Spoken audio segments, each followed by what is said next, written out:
Cool. Hi, everybody. Welcome. I am sure some people are going to come in a little late. Maybe they thought they'd come at the end just for the snacks, but joke's on them.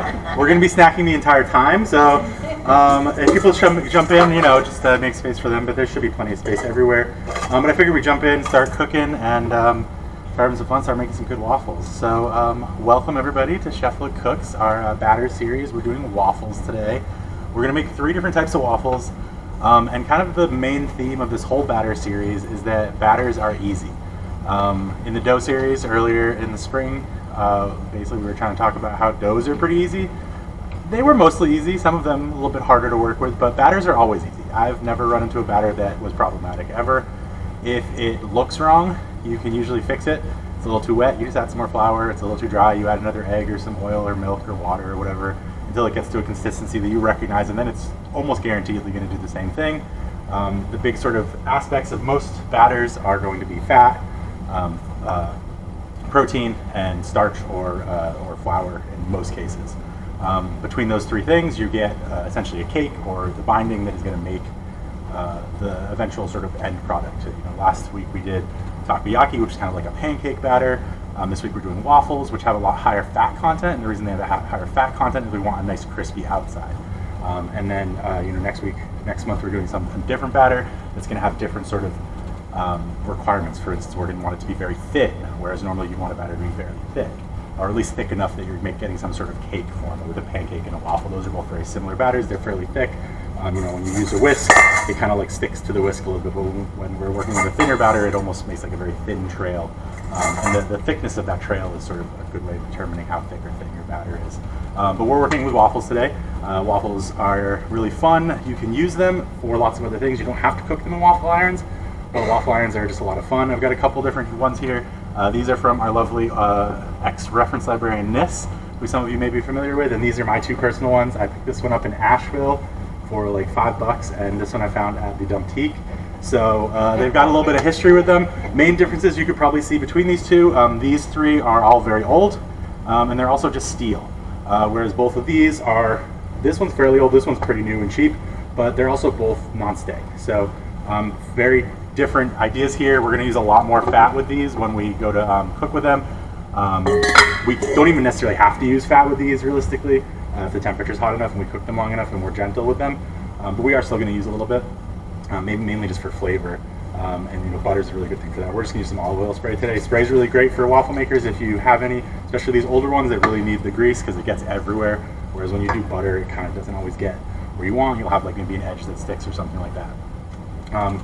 So that's kind of the jam with batters. They're easy, and one of the things that you'll learn as you make more and more batters in your life and your time is how to sort of judge which one is good and which one is bad. And one of the tests we'll show later and we'll talk about is sort of the drizzle, where you sort of like take your spoon or your whisk and you sort of lift it up, and how thick the stream is that comes off sort of gives you an idea of what it might look like once it's cooked. And then for here, oil is a really big important aspect in the dough because we want a nice crispy outside, and it's also going to make sure it doesn't stick. So you won't often have, there's pretty much always some sort of fat in the batter, but you don't need it, it's not required. But in these, it's essential. If you're going to skip anything, you can skip the eggs if you want to. You can skip the milk and just go water. Don't skip the oil. You need some sort of fat in this recipe, or it's just not going to bind.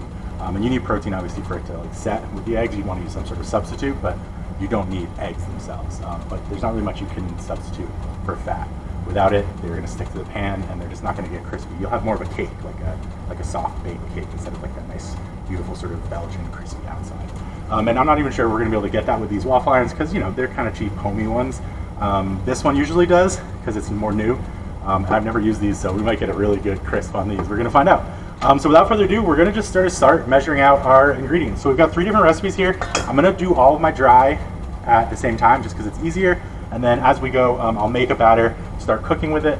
And then while those are cooking, I'll make the next batter, and we'll kind of just rapid fire it here. So I've got my mise en place together as per usual over here. Basically all the ingredients that I think I'm going to need, I've got right over here where I can use them. I do have some that are in the fridge, which I'm going to go grab now.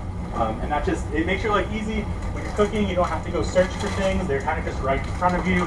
And it makes, you don't have to work as hard, but also it just gives you a little bit of time, extra time. You spend that extra couple minutes at the beginning of cooking to get everything set up. And then after that, you are basically ready to rock. So let's go ahead and start with our flour. That's the best way to start any recipe that is a batter, is with some nice flour, any kind of flour. We'll usually work with this. We're just using, all-purpose flour, but if you have cake flour or pastry flour, the amount of gluten really doesn't matter at all for a waffle recipe because you're not mixing it that much. The only thing that we would mix a lot is the eggs, and we're not going to actually do that. A lot of times for like a Belgian waffle recipe, they'll have you whip into a meringue almost and then fold it in. That gets them a little bit more airy. But with these presses, that's not really going to give us that much benefit, so we're not going to put the effort in. If you want to make a dish, or if you have like a food processor, what's it called? KitchenAid that will whip it up for you. You don't mind doing the dishes, go ahead and do that step. But especially with these, we just don't have a lot of vertical space to grow. We had a big, like one of those big industrial ones with like flips over and has a lot of space and it's nice and tight. That would be a good idea. But with these, if we whip that batter, what's going to happen is it's going to actually overflow out because if we have too much air in there between the eggs and the baking powder, we're going to get explosions, which is not, it's just a mess really more than anything else. So we're going to do 1.5 cups flour. So I'm using a half cup measure here. Half cup measure is the kind of the magic cup for making waffles. It not only is, 3 of them is how much flour you're going to use, but also it's what we're going to use when we're making the waffle. This is about how much most standard waffle makers ask you to put in the actual waffle maker to make one perfect waffle. There's a couple of things in here like 1/3 cup of oil or a 1/2 cup of, rather a 1/4 cup of sugar that don't exactly match, but because they tend to be kind of an easy recipe, you can kind of just eyeball half up. So if you have nothing but a 1/2 cup measure, make waffles. That's essentially the trick there. It just works really well. So we're doing 3 of these, which is 1.5 cups, and you're noticing maybe that I'm not really leveling it that much. I'm just kind of giving it a shake, and that's a-okay.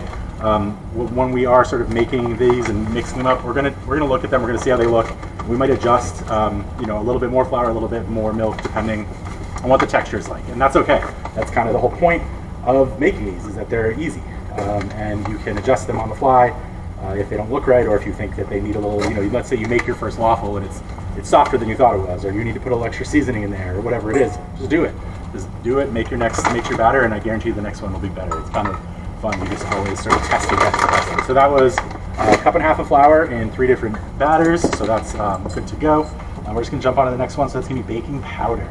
All these are gonna use baking powder. We would usually be taking some baking powder out. Actually, I do have baking soda. Never mind. We're gonna take some baking powder out of the last one and put some baking soda in because we are cooking a pumpkin waffle. Pumpkin just has a certain acidity to it, so we want to counteract that with a more intense single act rise as opposed to trying to depend on this double acting baking powder. And so what that's going to do is it's just going to change the pH and let the actual baking powder do its job of being a double act riser, whereas if we just use the baking powder, it might sort of burn itself out too fast and not actually do its job. So this is a 1/2 tablespoon, so I'm just doing 2 of them to get a tablespoon each in here. I like to put a little bit more. I think like a classic recipe would only have 3 teaspoons instead of 4 teaspoons, which is what a tablespoon is. But I just like a little bit extra in there. It helps sort of like cover you and make sure they rise well, just in case you have any weird additions, like with the cheese especially. Adding some of that in there is going to make the batter a little heavier, so that's going to help me cover me there. And then just for consistency, I like to keep it the same because so I can remember it. Like this recipe I almost have memorized at this point because you just make it a little easy. So 1/2 tablespoon is 2 teaspoons, which is what we want for the pumpkin one, which is over here. And then we're just going to hit that with a teaspoon of baking powder as well.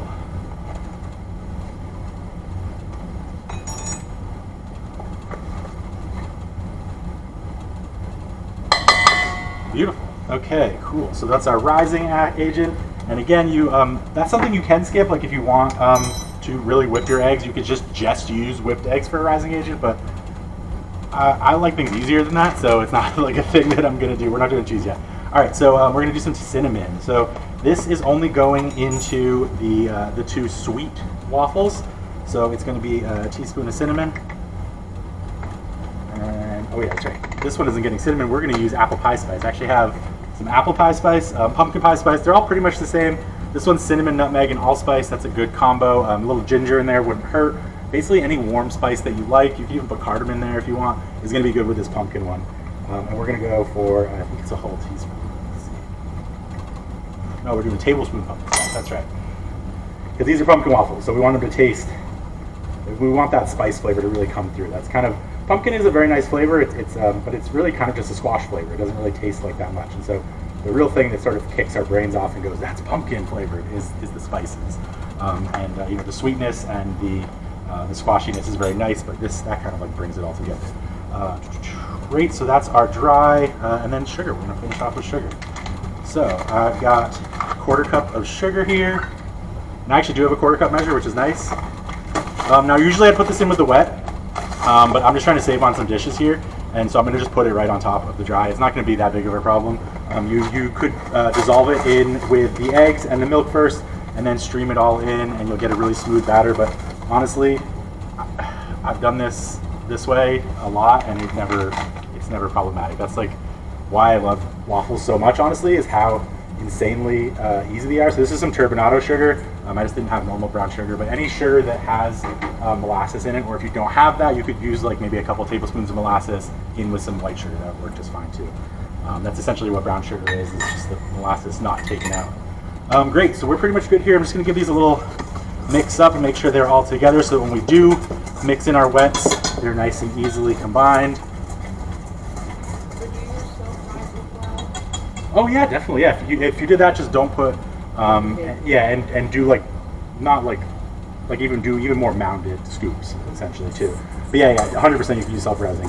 Like, I'm not sure what the specific sort of measurements are on that, but it's not gonna matter, especially with these smaller waffle irons. We don't have to hit as much of a rise as we would normally need to. So it's gonna work out pretty well almost any way you go here. I've seen people who literally don't use any leavening at all and just let, you know, the sort of natural, like, it's not going to rise too much, but it's still going to fill and it's going to do what it does. Great, so that is that. We are going to put a little bit of Italian seasoning in our cheddar one. It's not on the recipe, but I just had some here, so I figured we'd get it going. And I also do have some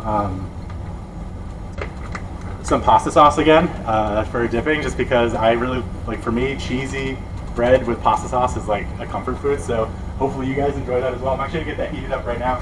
Just put it on low on the back burner. We'll have that ready to go when those waffles come up.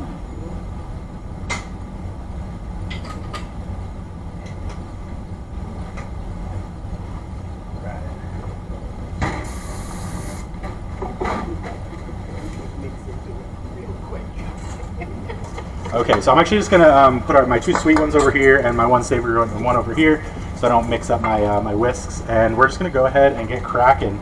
I am gonna mix one at a time. We're gonna do the savory one first, then we'll do our normal one, and then our pumpkin one. So we go from sort of savory to versatile. Like, you could use a normal waffle, even when there's sugar in there. You could use a normal waffle for. Oh, I just realized that I put sugar in this. It's gonna be fine. You know, sometimes you just go, you make everything all at once. Sugar in a savory waffle isn't going to be the worst thing in the world, just like salt in a sweet baked cookie isn't going to be the worst thing in the world. It's going to sort of turn on all your taste buds, and things are going to taste a lot better. It's going to be different than I planned, but it'll be fine. My dad used to put sugar in his tomato sauce, so it's going to be a little throwback. It's planned. It was all planned. It's a throwback to my grandma. So anyways, we're going to start with savory, work our way more savory. But like I was saying, sugar isn't necessarily not a bad thing. You could use this normal waffle as just like a sandwich bread if you wanted to. I really love waffles for that, because all like the cheeses and things and sauces get sort of stuck in the little crevices. And when you go to eat it, it doesn't squeeze out the side because it has a place for it to go. So I really like them for sandwiches for that. Okay, cool. So we're going to start with our savory one and then work our way into sweeter as we go. So with this one, all of them are going to be at least 2 eggs, but the egg, we're going to put extra egg in this one because we want some more binding. We're using less oil, so we want this one to be more almost like a breakfast sandwich kind of, which is again why we're putting some more egg in there. We're not going to be, at least I'm not going to be sad if this is kind of like a little eggy and almost less of a cake and more of like a sponge. It's going to be more of like a breakfast vibe, sort of. Let's see, what else am I supposed to do? And then it's a 1/4 cup of oil instead of a 1/3 of a cup.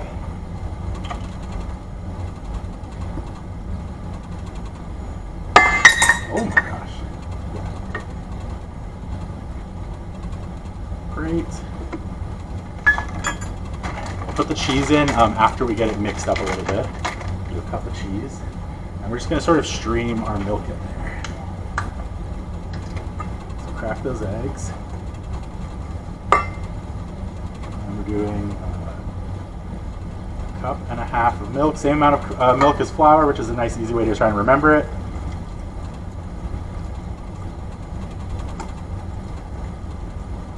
And again, I'm not doing this exactly how the recipe is. I just literally like whisks. The folding mechanism that is in the recipe is a holdover from if you wanted to whip the eggs. That would ensure that you don't break out any of the air that you put in to your eggs. By folding them in, you're essentially making sure that meringue doesn't break, but we're not worried about that here. We're using plenty of sort of chemical leavening, so we are just going to kind of mix this together like we would a pancake or any sort of simple batter.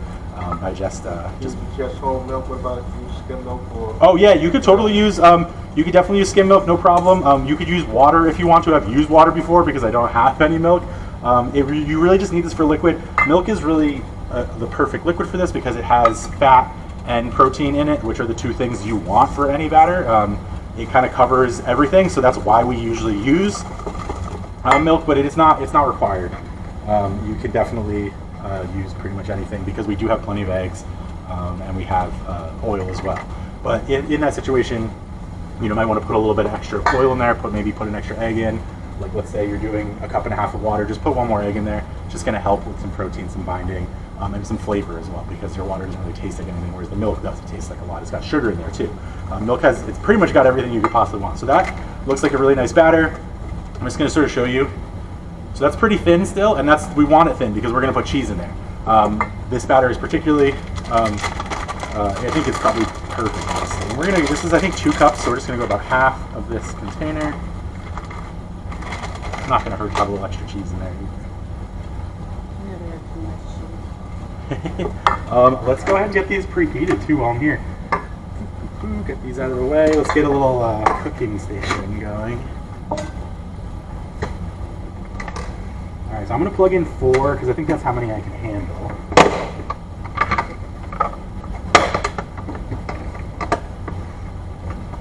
And all of these have different indicators. This one actually has the plug integrated, which is not normal for a lot of older appliances. Because of the way they were manufactured, I think, the plug would often come separate. And so having this integrated one is actually kind of cool. It's been a fancy one back in the day. I'm just going to use this big one because Nis told me this one was more for show. He, as you can see, it has really barely been used, so I don't want to be the one to mess it up. But look at like this crazy power. Like this is insane. I've been messing around with some computers again lately, and this is very similar to like how computers plug in still to this day. You just no problem. Plenty of exposed metal. It's fine. Definitely a product of their time. Hopefully we don't burn down the library today. It's cool. We got GFIs over here. We're safe. We're totally safe. And so I always like to, once I get it plugged in, I just check. This one particularly, I never know when it's going to die. The light is broken on it, so you just got to check and make sure it's warming up. These ones, do they have indicator lights? Yeah, they do. Oh, cool. Okay, so this one's got one on the front. And I usually like to keep my irons pretty hot because you do want a nice crispy outside. This one's warming up too. Great. I don't know how long these are going to take to warm up, but we're just going to let them go as we finish mixing this up. Oh yeah. So that looks about right, I would say. Now that there's that cheese in there, it's nice and thick. Got a pretty good sort of chunky drizzle. And the cheese sort of helps with that. The cheese is what's going to happen. It's going to melt. It's going to become fairly liquid. So when we take these out, they're going to be a little bit more floppy than we'd want. But what's going to happen is that cheese is going to solidify after it finishes sort of crisping up. And we'll end up with something that should be really solid and nice.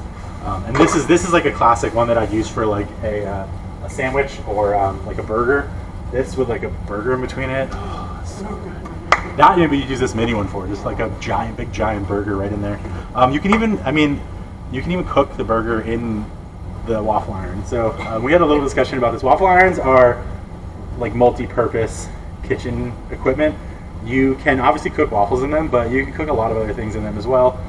Like I said, you can put burger meat in there. You can do paninis in there. This one particularly I really like for doing like stuffed sandwiches. You put a loaf of bread on each one of the where the waffle irons are. Put like some meat and cheese in there. Put another loaf of bread on top, and then you got to kind of like push on it. But it works. It works really good as a panini press. So because it's really just two heating elements with a metal plate. Like it's not that different from a panini. It's just a different grid basically. So that one's a lot of fun. This one works pretty decent for it, especially if you like put it right in the center because it's old too, so it gets really, really hot. But I'm very worried about the hinge on this one, so I don't usually do it. This thing has been around for a long time. I don't think it's older than these ones, but this would know. Okay, yeah, nice. They're getting really hot. These ones are getting nice and hot. These are good. And so the first thing we want to make sure it's hot enough to cook before we put it in there, or it's just going to sit and get weird and start to stick. So I'm just waiting for these to heat up. I probably should have plugged them in before I started, but that's how it goes, you know. Is there any questions while we're sort of just hanging out? Oh, I just use like basic veggie oil. But you can use pretty much any oil you want. Olive oil would be good. What's that? Melted butter. Oh yeah, melted butter for sure is great. I usually, especially because I'm using whole milk, that's one part of the reasons why I don't use butter. But that's also a great way to sort of replace some of that milk fat and flavor. If you are using water or something lighter, is use some butter instead.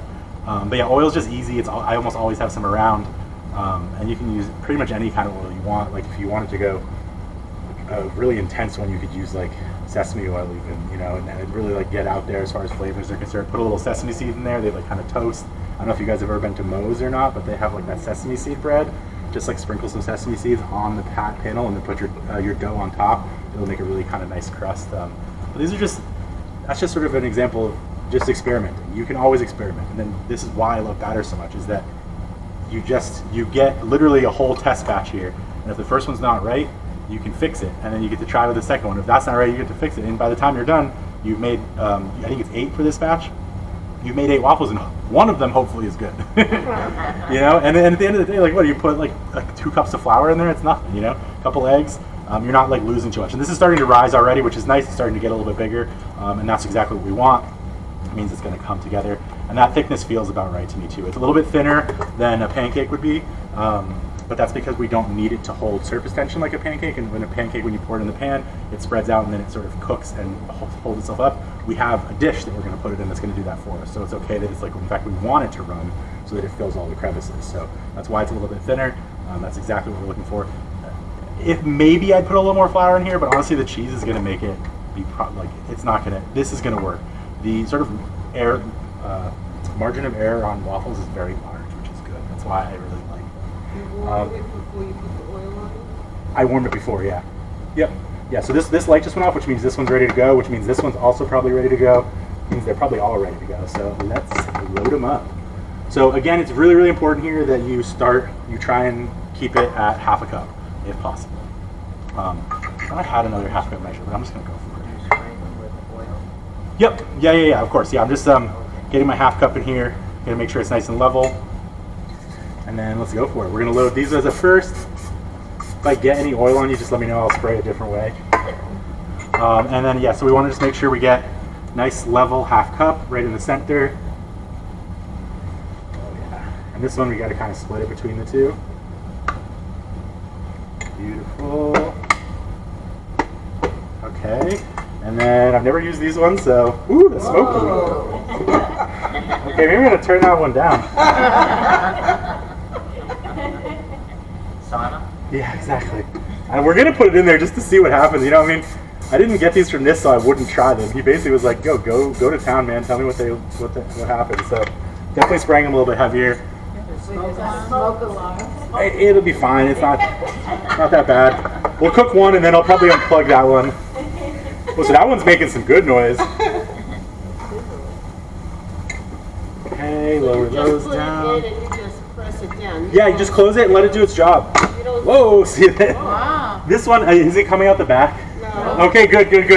This one will often do that, and it's always a little bit of a crazy one because this one has a clamp. There's not a lot of grow space in this one, and so usually we'll either come out the back or the side, which is kind of a pain in the butt, but it's okay. That's how we know it's forming well. It's rising, which is exactly what we want. And then steam. We're looking at steam, so you can see there's steam coming off of all of these. That is a good indicator of when it's going to be done. When that steam stops coming off, that means that the moisture has evaporated, or rather cooked off, and that means that the dough is probably done and cooked. That's the same thing that's happening in an oven when you're baking a cake. It's baking, steaming. That's why you get that nice little split down the middle. That's just the steam escaping. And so once that's done, that means that the inside probably doesn't have any moisture. If it doesn't have any moisture, it's probably cooked. Usually once the steam stops, I'll take it out and I'll just flip it just to give it like a couple more seconds on the other side, mainly because my waffle irons are old and they're not super even all the time. So I just like to give it a little extra space to sort of do its magic. And while these are rocking, I'm just going to go ahead and jump right into the next batter. I really like making a lot of waffles at once because you can kind of do this. You can start one batter while it's cooking, you make your next batter. By the time that's done and sort of having some time to rise, you're done with your first batter. Now, normally I only have 2 of these, so I do it a little bit slower than this, but we may as well jump right in there. These all sound good. That little sizzle, you know, that's because we're putting a lot of oil on the outside and there's plenty of oil in there. I don't see any like sort of overflow, which is good, and it smells like cheese. I don't know if you guys can smell that over there, but it's starting to smell like crispy cheese, which is really good. Okay, cool. So we're gonna jump into this is our normal one here. So we're gonna go 2 eggs, not 3. I think I'm gonna have to use a different measure for my milk.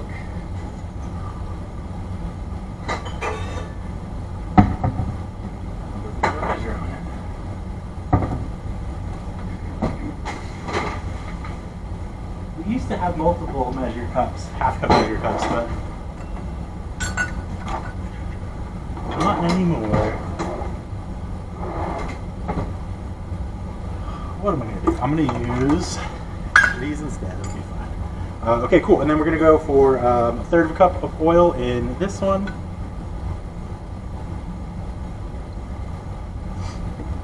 And then 1.5 cups of milk.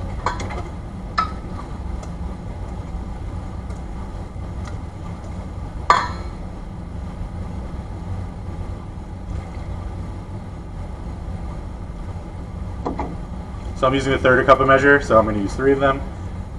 This is my thought process over here.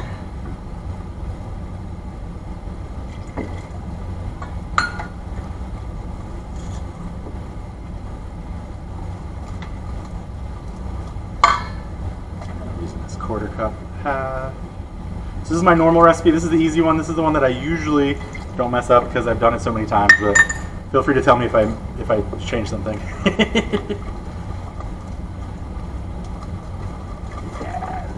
Exactly what it always looks like.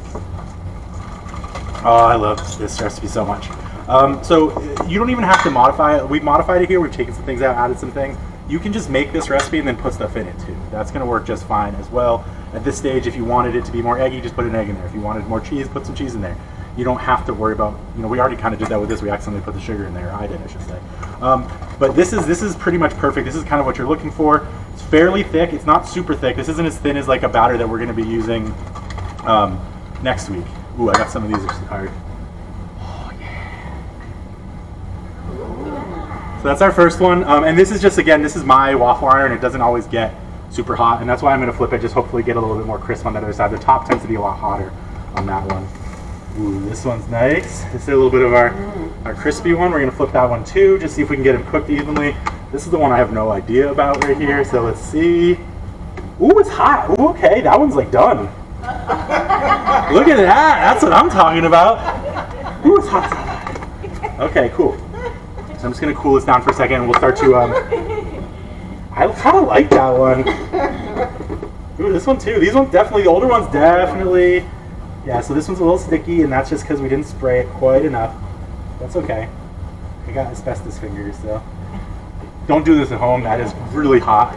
So I'm just going to let those cool down. I think those are both definitely cooked, and you can see that's nice, got a nice crispy end. So I like these ones a lot. These are definitely the winners of today's competition. I might have to ask Nisk if I can take one of these home. Wow, those are nice. Yeah, they definitely made things better in the old days, that's for sure. Okay, great. And that texture felt really good too. And again, 1/2 cup was perfect. Those are both almost perfect. One of those could have used a little bit more edge. Beautiful. I'm going to see if I can turn this one down, because that was definitely hot. All right, cool. So let me just sort of break some of these up. Any of you guys who are hungry are welcome to start coming down here and just grabbing some snacks as we go. I think that pasta sauce is probably warm. I'm just gonna put plates here. What's that? 1, 2, 3, 4, 5, 6, 7.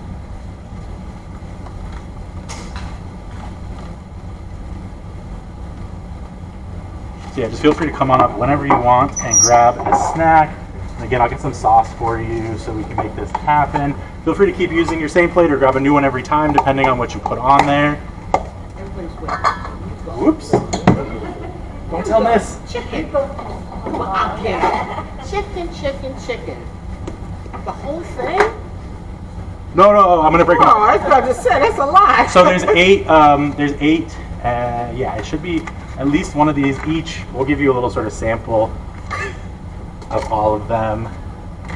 And yeah, we'll go, these are probably done now too. You feel free to choose whichever sort of shape, size you guys like. Check out the different waffle irons, what they kind of... Tomato on this. Yes, let me grab you the tomato sauce. I think it's probably warm now. Had tomato sauce on a waffle. I know. So this is definitely going to be a little hot. Just be careful with this spoon. I'm actually going to change it out because it's kind of spicy.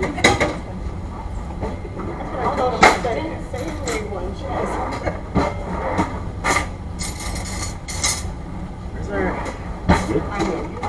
spoons? Here we go. Your brain is telling you. All right, a little bit of tomato sauce if you so desire. Just be careful, it's hot. Okay, let's see. We'll get another batch in here. So I really like fried dough, and for me, fried dough with pasta sauce is the choice at the fair. So if that gives you any insight into why I really like this recipe, that is why, for sure. So was the only seasoning you put in, this is the cheese, is the Italian? Yeah, Italian seasoning and then the cheese itself, because the cheese is pretty salty. You can use, you can put salt in there if you wanted to, but for me, you guys, if anybody who've heard me, I harp on it quite a lot. Pretty low salt innately, so cheese is good. And then you always, so that was perfect. It should make, one batch should make 8 waffles. So once we're sort of got that 7th one in, you can just sort of scrape this last one out. The last one's usually a little bit smaller, but you can put syrup on the cheese one if you want. I'm not going to judge. No. You wouldn't even try it without the syrup. That's what I'm telling you. Oh, okay, I got you. The syrup is going to be available for the next round. For the next one. Not For the next, this yeah. one. Alright, cool. I'm just going to put a couple more here. I'm just going to sort of rip up all the new ones that come out. We'll just sort of keep them together so you guys can come grab them as you need them or want them. Take a look at this heavy one. This one is crazy. It's so fast. You was telling me I should go to the thrift store and look for some old... Honestly, dude, yeah, thrift store is like where it's at for waffles, no question. These are good. Yeah, you like them? Good. I mean, it really wasn't much like, you saw what went in there. It's simple. I didn't even barely season it. And I haven't even tried one yet. I should probably make sure that they're actually good. So if you, Wow, this one got really crispy. Okay. if you put meat in the waffle line, Say meat? Yeah, the big thing you have to worry about is going to be grease drainage. So I'd use a leaner beef for sure, or meat, whatever you're using.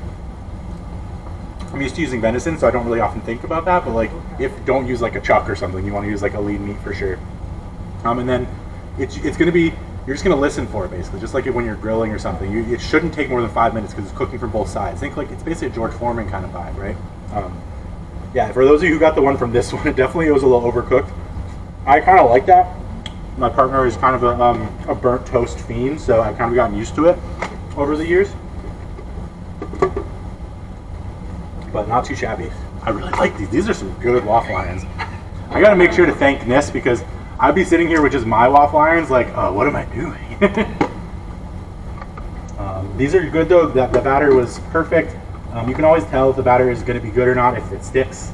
And when it doesn't stick, that's usually a very good indicator that you have done things correctly. Okay, great. So we're now moving on. We have finished our cheese waffles. I got my last 2 cooking right there. We're going to move on to our sweet, sort of normie waffles. If you do have anything stick, make sure you get it off before you switch, because once it sticks, it's going to keep sticking to that same spot over and over again. You want to make sure you reapply some oil to that spot, because it will just keep happening. All right, here we go, Normie waffles. Really like this iron. This one's not going back. I'm not to tell them this they like caught on fire or something. It's so good, and it's got like a really nice deep pool for catching the overflow too. Like, it's a good piece of equipment, but it's so hot. It's crazy. It's like the little Roomba of waffles. Yeah.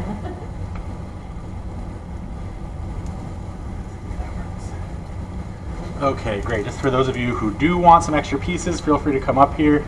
I'm just going to kind of stack these up on one plate so we've got plenty of space. Have added, do not be bashful. I think the design was for, up to 24 people to be here, so we're a little bit short today, so eat heavy if you want to. And you can taste a little bit of the sugar in there, but not like so much that it's ruining the experience. Definitely sweeter than it was supposed to be, but. What kind of cheese do you use? I just use like cheap cheddar, but you can use literally anything. Like my favorite is literally just Stop and Shop brand cheddar. My preferred for this cheese recipe is I'll put caraway and Swiss cheese in there. That is my absolute favorite, and I'll use a rye flour. I'll go half and half rye and normal flour, but I didn't want to subject everyone to that because caraway is very intense flavor, and as is Swiss cheese. So I wanted to kind of keep it simple for this, but that's my go-to every single time I make this. And you can actually see that recipe in my old program. That's what I did for my birthday. I did my Reuben waffle sandwiches, and we used a Swiss cheese waffle recipe. That's actually where this came from. So you get half rye and half regular. Half rye and half, and you could use full rye too, because again, we don't really care about gluten in this. And usually rye is kind of a difficult flour to work with because it doesn't produce a lot of gluten. We don't give a crap about gluten. We literally could care less. We're using protein and oil to make our, and we just need starch, which there's plenty of in rye flour. So your cheese of choice is cheddar? Swiss. I like Swiss. I'm a Swiss freak, just in general. I want Swiss on everything. So.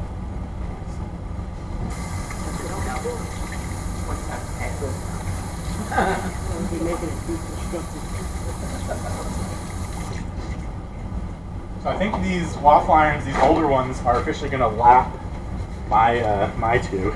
So really got to thank this. Okay, I think these two are done. Yeah. Now you've seen everything. This is something new. Tomato sauce. It's so good. And for me, like in general, just bread and tomato sauce is like just such a fabulous combo. I really like just like some toast dipped into like a really good marinara. I've got a really good recipe for marinara that I use. It uses carrots to sweeten it.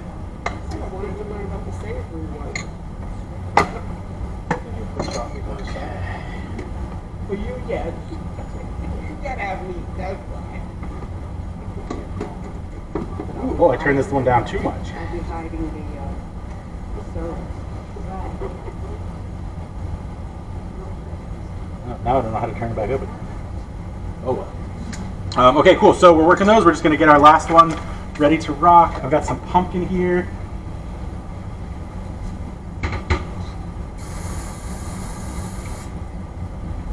Get that ready to go. All right, so same deal as before, 2 eggs. This time I'm not going to mess up, I promise. This one's really important. We're going to go down to a cup of milk and a cup of pumpkin each. And the reason we can do that, that is a lot more liquid than normal. That's 2 full cups instead of just like a little bit more with the egg, which we did before, is because the pumpkin has a lot of fiber in it. And so that fiber is going to act similarly to the flour. It's going to actually act as a binding agent. It's going to help us keep this together. And so because it's a very high fiber food, we can treat it as almost like a hybrid. It almost is a dough on its own. We don't really need to, so we can almost treat it like there's a little bit of flour in there. So we're adding that full extra cup because half a cup of this pumpkin is going to act as almost like a flour, essentially, is our hope. That's kind of what we're going for. And at the end of the day, it's not going to matter because we're putting a third cup of oil in there, and that's going to make sure nothing sticks and everything sort of comes off the pan the way we want it to. So we're going to start with the milk. just to get it nice and easy to mix. And then we're going to go ahead and put our pumpkin in there, because the pumpkin's just going to have a little bit harder time incorporating.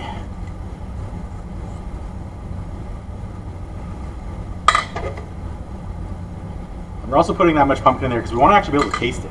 A lot of times you'll see things that are pumpkin flavored, or pumpkin, pumpkin donuts, for instance. There's no pumpkin in them. It's like a quarter cup of pumpkin just to give it some like color, And that's not what we're doing here. We want pumpkin flavor. All right, so here we're getting into our first sweet ones. I think I turned this thing down too much. That's a little bit. I had to figure out this. I can't tell if it's left or right for hotter, so we're just going to go all the way to one side and sort of see how that works. All right, let's get these sprayed. So these are like the normal ones. This is what you'd sort of eat. Just for breakfast with some good maple syrup, which is why we got some decent maple syrup over there for you guys to all put on here. If you want some new plates, they are there. Please don't feel bashful about grabbing some. This batter, I got a little extra. Is this the sweet one? Right here? Yeah, this is the sweet one right here. Yep, exactly. And I'll just do a little tear up here. Oh, it smells so good. And it just smells a lot like pumpkin spice, honestly. Oh yeah, that's right. Those just went in there. Okay, cool. So we've got the milk in here. I'm gonna go ahead and just mix that up into like a little paste, and then we're gonna go ahead and get our pumpkin. If I was using the canned cranberry stuff that you use Thanksgiving, sometimes they have it. Yeah. And you're trying to figure out what are you going to do with this canned stuff. I would use the 3 cups. It's a cup and a half, correct? Because that has. You want to put cranberry sauce in the waffle? Instead of Yeah, I would use a cup and a half, exactly, yeah. Okay. And I think you'd probably, if you were doing cranberry sauce, I would probably treat it as just a straight liquid. I would go a cup of milk and a half cup of cranberry maybe, or something like that. Yes. I'm trying to figure out what, sometimes you have all this stuff left. What am I going to do? Oh yeah, putting like some dried cranberries, or like, if you want to go real crazy, like maybe like hydrating some cranberries in some rum or something like that, and then putting them in here, that would be really, really tasty. There's a lot of different things you can do to this recipe to sort of hack it, modify it. That's the whole point. That's like really what I want to kind of get across more than anything else in this experience, is that you should get out there and mess around, have some fun with your food, try new things, try things that you don't think are going to work, see if they work. One of the best parts about flour is it's pretty cheap, and so if you mess up, you're not even lost that much at the end of the day. I've been looking for that 0, 0. I can't find it. Oh yeah, 00 is tough. It's really, really good for making pizza and stuff like that, though, if you can. So perfect. So this is going to be a little bit thicker, and I'll show you that sort of drizzle in just a second. And that's okay. We want it to be thicker because the pumpkin has a lot more sugar in it too, and so when this comes out of the waffle iron, it's going to be kind of floppy, and it's going to crisp up as it sort of the rest of that moisture gets off the outside. But because of that, it can also stick really, really badly. Because we're going pretty high on the pumpkin, it's a cup of pumpkin in essentially a 4-cup recipe. That's a quarter of the ingredients in there. It's going to be a lot of pumpkin, so that might stick. Even if we do a lot of oil, it still might stick, just because there's just more plant matter mixed in with that flour. And so a thicker batter is something we want, because when we go to pull off, it's going to create more tension, and it's not going to just sort of be all over the place. This is not a recipe I would use for like a Belgian. I wouldn't do a whipped egg with pumpkin. It's too heavy. It's going to completely defeat the purpose. And these sweet or These are not, but I do have some sweets coming off here probably pretty shortly. Okay, I think this has got to be dark. Yeah. Is the pumpkin spiced? Yeah, the pumpkin spice, and I used apple pie spice or pumpkin spice instead of just cinnamon. So instead of just cinnamon flavor, you're going to get some nutmeg and some clove in there as well. But you did that, right? It didn't come that way. No. Yeah, exactly. I did that. Is this one sweet? Yes. So I'm actually going to take the leftovers from my normal batter and just pop it in here with the pumpkin one, just because I don't have enough to do a full waffle. And this is, the recipes are similar enough, it's not going to be a problem. And that'll sort of just use it up. This is more of just a utility thing than anything. It's not really going to change the recipe too much. Where's the bacon? The bacon, honestly, dude, bacon in waffles is a great idea. Bacon with waffles is a great idea. So why would bacon on waffles not be a good idea? 100%. Make a BLT with your waffles. There's some more sweets right there. I've got some coming from the good irons too, so don't worry too much about it. I do. I'm like impressed. I'm sort of I've been put in my place. I thought my waffle irons were so cool, and now I'm seeing these ones in action, and I'm like kind of envious. All right, beautiful. What's the brand of those, you know? I mean, they're old. Yeah, I think they're literally just like, this one's a Toastmaster, which is actually what this one is too. I'm not sure about that one. So this is, yeah, these are kind of like model, they're probably the same model, but vastly different ages, you know? Yeah. Was it you that did the corned beef special waffle? Yeah, that was my birthday, yep. Corned beef meatloaf with a rye and Swiss waffle. Right. And then I took the waffles and I made a little, like grilled cheese for the actual bun. Oh, that was such a that was a good birthday. Okay, cool. Pop those down. Take a look at these, and it's okay to check them. This one started good, and this started getting a little weird. I think I messed with the settings too much. I'm gonna try and leave it where it is. Maybe don't touch it and see if we can get it to go back to its former greatness.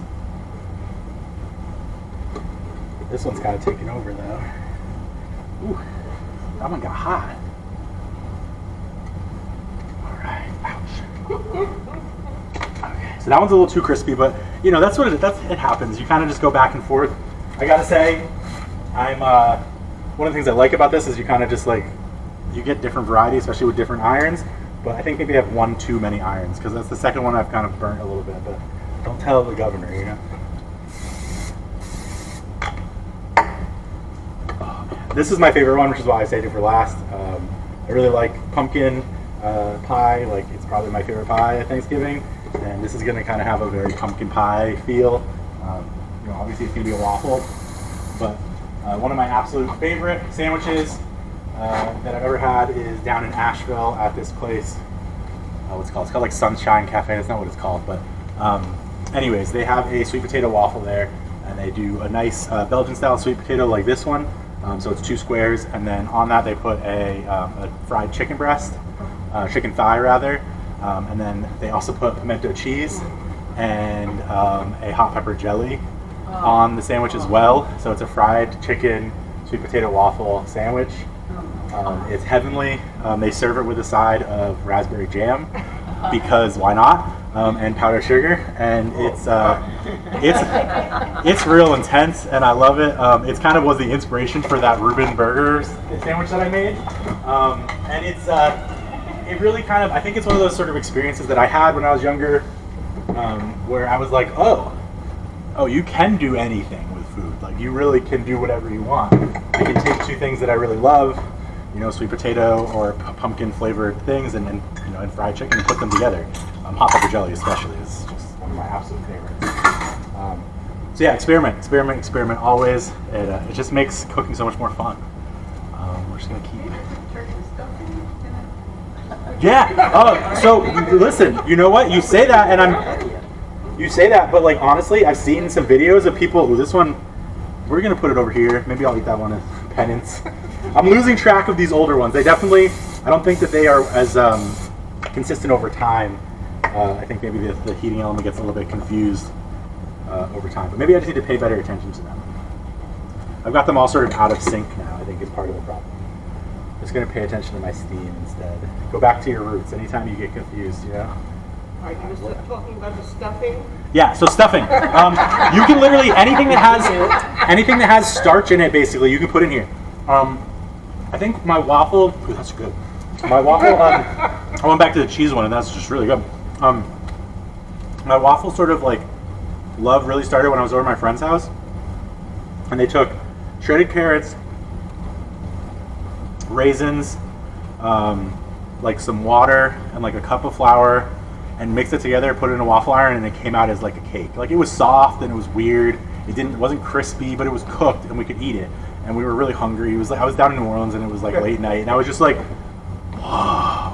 You know, like you can do anything with the waffle iron, and you really can. So yeah, stuffing. Literally, you don't have to do anything. You take the stuffing out of the fridge. It's cold. You slap it on there. You're gonna have to smush it down because it's not gonna flow. Smush it down, close it, let it cook. Make sure you spray it, obviously. And when it comes out, it'll be like a little crispy stuffing cake. It's so good. Literally anything you can think of. We could just take this cheese right here and put it in one of them. It's gonna be weird. We probably want to use one of the nonstick ones, but it'll get really greasy. But you take it out with a fork and put it on a plate, and as it cools, it will harden and it'll be like a crispy like waffle chip. We're doing it. You want to do it? All right, cool. We'll do it. I'll do it on this one once I take it out. Let's do it. Why not, right? It's either going to be that or it's going to turn into a melted mess. It depends on the quality of your cheese, and this is not a great quality, but you actually, shredded cheese is going to be a better chance because with shredded cheese you have, there's a starch in there that they put, it's a cellulose gum that they put around it so it stays shredded. So that actually will act as a binder, which might actually make it do what we want it to do. I don't have to get a fork out here though, because in worst case scenario, like it's going to grease my iron perfectly, you know, I'll just have to pour the cheese out. So, all right, these are all steaming pretty good still. This one maybe? Yeah, this one's getting a little... Woo! I know, I see it. So you can see obviously the color is vastly different from our other ones. And that's because of the pumpkin. And that one's really fluffy too. And it's a lot more fluffy because of some of the baking soda. We didn't really... That was probably mixed for maybe 20 minutes or so, 10 minutes. And so the baking soda is doing really good work. It's a single acting rising agent, so if we waited an hour, this wouldn't do anything. It would be done, and these would be a lot flatter. The baking powder would do a decent job, but because this is a little bit more acidic, this is doing a lot of really good work. You didn't put baking powder in. I did put baking powder, but I also put baking soda. So I put baking soda specifically to interact with the pumpkin, so we get a really violent reaction right off the bat. This is kind of a more volatile dough. The baking powder is going to make it work forever. Like you could make this, leave it in the fridge, and it'll work the next day. But the baking soda, we really needed it to counteract the pumpkin, because if we didn't counteract the pumpkin, and we did leave this overnight, the baking powder wouldn't work the next day. So you kind of need it to like make the baking powder work, but if you cook it right away, it also works. It's a fabulous leavening. Like baking powder is the best. It's really, really powerful. The whole point of baking soda essentially is to make it more stable, so it'll last longer. The double acting action is kind of... All right, let's see. I think this one's done. Oh yeah. We're gonna let that one cool a little bit. Same here. Okay. I'm so excited about these ones. These ones are my favorite ones. Okay, cool. I'm gonna break these ones up. Yeah, get one of those big ones. Yeah. I'm not sure. These ones might be a little underdone, but I don't think so. I think they're gonna be okay. And if they're not, if they are, that's okay. We're cooking another one. Go ahead. These are the pumpkin here. Yeah. That's nice dark ones. Okay. Beautiful. Trying to think, do I have canned pumpkin? Yeah, exactly. This is pumpkin. That's the pumpkin one, yep. That's sweet. This is cheese. Yeah. The basic one is good. Pumpkin right here. Oh, sorry. Oh, I got some more coming. And this is sweet. Yep, that's the sweet one. That's the two sort of not messed up ones, but I like it. these this waffle iron I think is starting to. Very sad. I'm gonna just have to replace it with its brother over here. Yeah, exactly. Maybe I'll just talk to Nis. He probably will take it apart and switch out my heating element or something. He's a tech whiz. Sweet. We're definitely gonna try the cheese because let's be honest, why wouldn't we? We gotta experiment.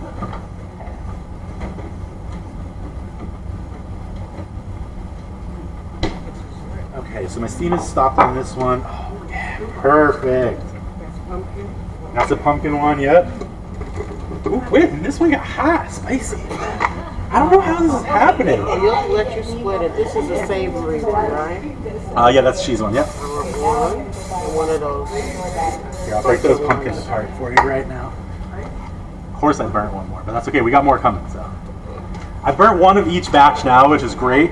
That's pretty standard, honestly. These are always Alexandra's.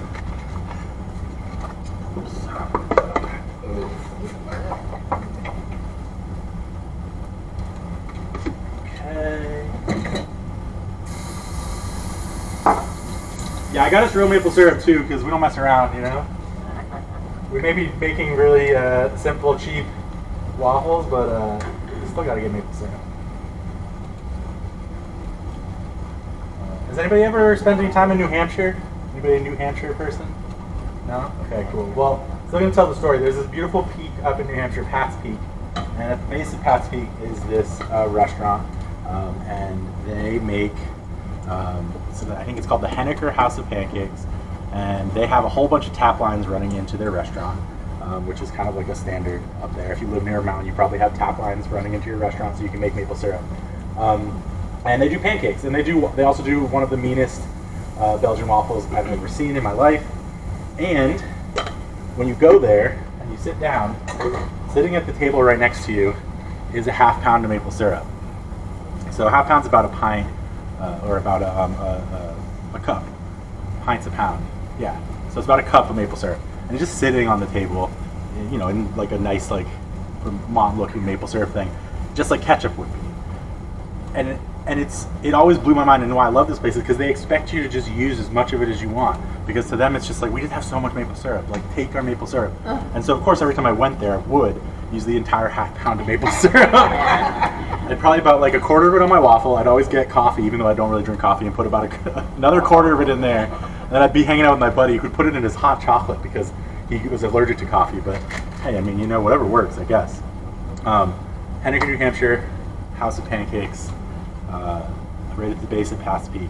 A lot of good memories there. But maple syrup, every time I think about maple syrup, I think about that place, because I've never ever, to this day, seen a place that had maple syrup just out on the table when you sit down.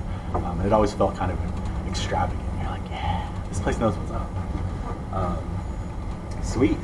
So this one is almost done steaming. I think I'm going to just take a peek just to make sure. Yeah, I can use a little more time though. Nice. Give this one a little flip. Beautiful, guys. We are fully successful. Basically coming to the close here. We're going to do this cheese experiment just because I'm all about experimentation. Does anybody have any questions, anything particular they wanted to ask, or anything, any comments, anything they want to see in the future for this program, potentially even? A question about the waffles. They're supposed to be crisp. Yeah, usually. And I mean, some of them are more crisp. This one obviously went for a little too long. But yeah, usually I think depending on your iron, most of these are more home models, and so you're not going to get like as intense of a crisp outside as you would from like a good proper Belgian waffle maker that has a much better element. Most of these probably have just a single element instead of double or triple elements for even heating. I'm not sure about these old ones. These might have who knows what. But the hotter the element gets, the more even the heat, the better you're going to get a crisp. Because what's happening, and the reason it's not crispy, especially with this pumpkin one, is it's a moisture dough, and if the moisture can't get out and that high heat doesn't create a good seal, you're essentially going to be getting that Maillard reaction, that browning, but it's still going to be steaming too at the same time. So you're not going to get crispy. When you have a good temperature, good even temperature, something that can recover quickly as well, you end up with a lot better crisp and a lot better sort of cooked product. This one. Oh yeah, definitely. Freeze them, put them right in a toaster. Oh, 100%. Yeah, if you did that, I would maybe undercook them a little bit. Wait until like the steam is still kind of going a little bit, but just because they're going to cook again in the toaster. But yeah, 100% you can freeze them. Yeah, that's a great idea. In fact, thank you for asking that question. Yeah, exactly. So perfect. So right at the end there, my old boys caught up to the young guns and lapped them exactly one waffle. So that's what I like to see. We're gonna give this one a cheese test though, just because I gotta see what happens. Oh, it's so good. Oh yeah, I like that pumpkin. Okay. And even that, like, I wish I could have put more pumpkin in there. Like, it still tastes pretty pumpkin-y, but I want more pumpkin. I'm a freaking pumpkin freak. Oh, that's so hot. Okay, here we go, guys. You ready for this? No. You definitely don't need to spray anything with the cheese. So the cheese is literally just cheese. It's just basically just grease. So we don't need to spray anything. We're just going to close out. We're going to try and get even temp heat on both sides, and then we're just going to fingers crossed that this is good cheese, because it's going to be one of two things. It's going to be cheese soup, or it's going to be a beautiful cheese cracker. So fingers crossed. Do they call it frito? Cheese? Frico, like the crispy burnt cheese kind of? Yeah. I don't know. That's a good question. Let's I've check. heard that question. I've heard that. Let's ask With this. a C, Frico.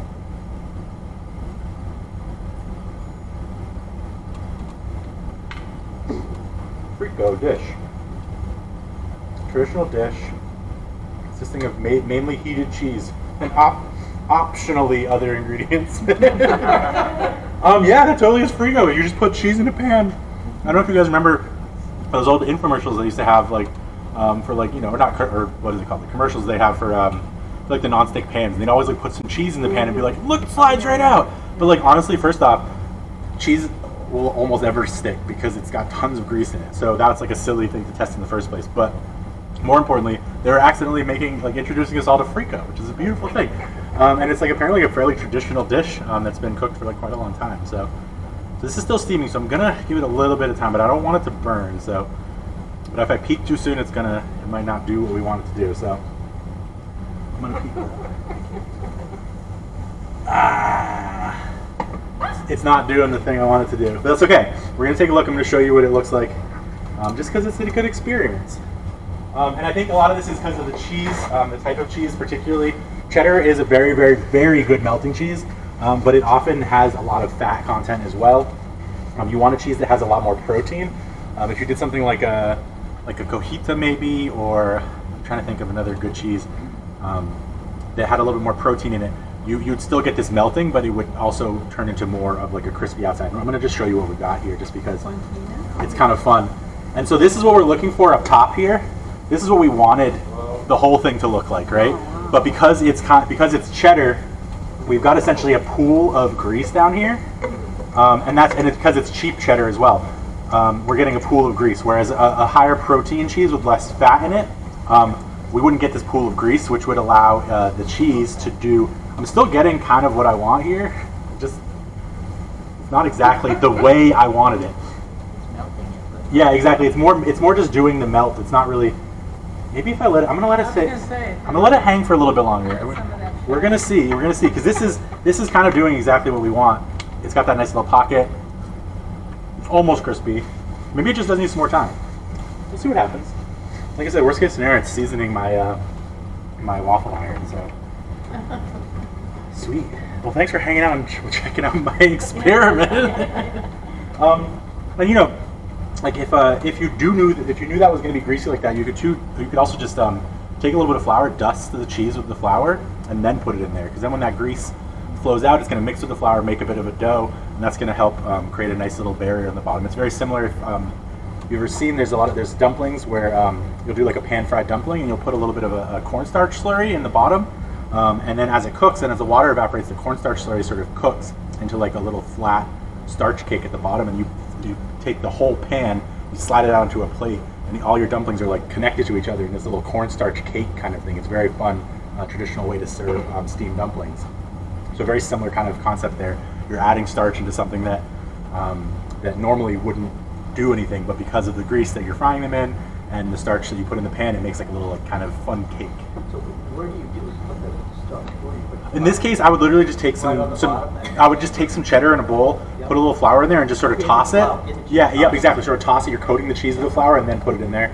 And that's, you know, now that I've used this cheese this one time, and I know kind of it is a very greasy cheese, which I should have expected is Stop and Shop cheddar, but that is definitely something I would try to do if I was like, you know, doing this as like. You could do so many things with this. If this works really well, what you can actually do is you take the cheese off and you can mold it, and then when it cools, it's solid, and so you could like make a little like cone and put some like something in there and eat it like a cheese treat. Like there's a lot of things you can do with this if it works well, but you really have to get the right cheese, or in this case, you know, like mix a little something in with the cheese, like a little flour. So we're gonna see what happens. See if so now it's getting to the point where it's probably kind of more burnt. So I don't think if it's not gonna happen now, it's not ever gonna happen. So let's see if it works. Yeah. It's working. I'm really excited about this. I think we might get there. Uh-oh. Don't do that at home. Oh, yeah. Just a little bit of patience is all we needed. Whoa. Oh, gosh. Oh, no. No. Okay. We're good. So now we just got to kind of make sure it gets enough air so that it doesn't steam itself soft, because we do want it to sort of stay crispy if possible. Yeah, that would definitely be good with the sauce. So yeah, this one's already started to harden, which is good. Like, but while it's soft like this is when we like mold it. You know, you'd have gloves on, obviously. They have special gloves for it. And this is like just fully just like a bunch of grease in there, which is crazy. So with that absolutely twisted experiment, that was the end of our program. Thank you for coming today, everybody. Thank you. I'm really excited for you guys all to get home, experiment, try out some batters of your own, maybe go to the thrift store and pick up your own waffle iron. Guaranteed you'll be able to find an old janky one just like this one that you can call your own and treasure and love. So thanks for showing up, guys. Thanks for coming, and we'll see you next month, hopefully, when they'll be a little bit thinner of a batter. I don't know if you guys can figure out what that means, although I do know that they have been publicized somewhere, so it is no longer a secret, but I'm still not going to tell you. So you have to go find it. It's somewhere on the internet, I promise. Thanks again, guys, for coming, and feel free to keep snacking, keep eating. Anybody who wants to is welcome to try some of this cheese as well. It's fun. This one's definitely like fully, well, mostly crispy at least. Oh yeah, that turned out perfect. You want to use your fingers to cut that? Oh,